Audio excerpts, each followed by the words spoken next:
We are now just at the backyard of Rani Ki Vawa, which was built by the Solankis about 1000 years back.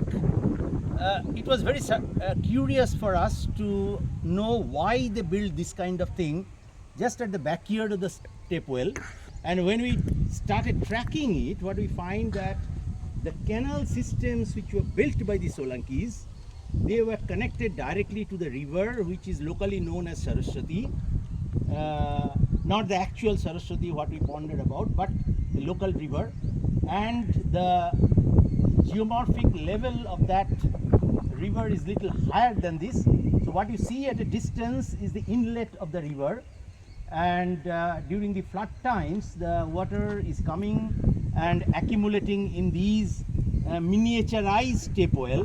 Then they are diverted through these canals and then eventually goes to the actual Rani Ki Vawa, the biggest step well in India, which was built by the Solankis during their prosperous time. The question is, of course, that why the Solankis had built such magnificent structure.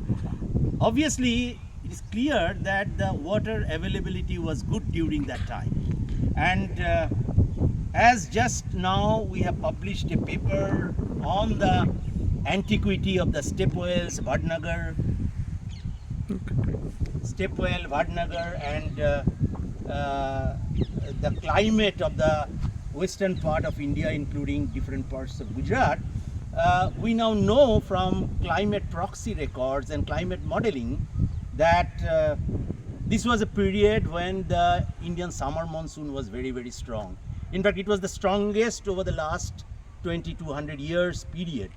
And it is this period the Solankis decided to build this magnificent step well, Rani Ki Vawa, because they had learned from their predecessors that during the drought time, the water becomes scarce and therefore they must preserve the water.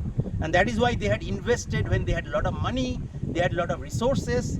They built this magnificent thing with a fantastic hydraulic engineering where the water will be entering during the flood stages.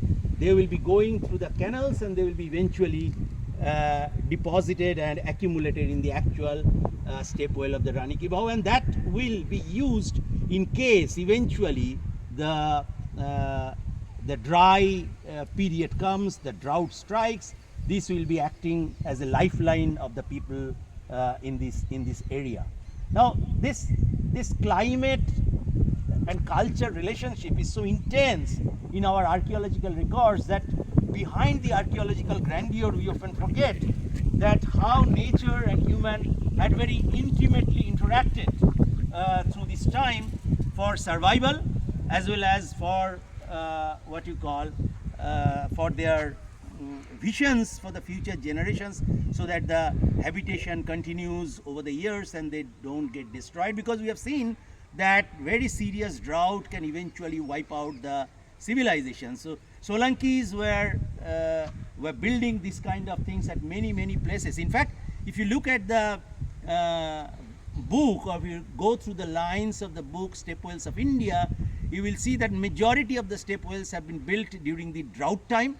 But Solanki period being a very strong monsoon phase period, they decided to build a priori as a preemptive measure this kind of step wells for future, risk situations where they could be using this water for, sustenance of their settlements.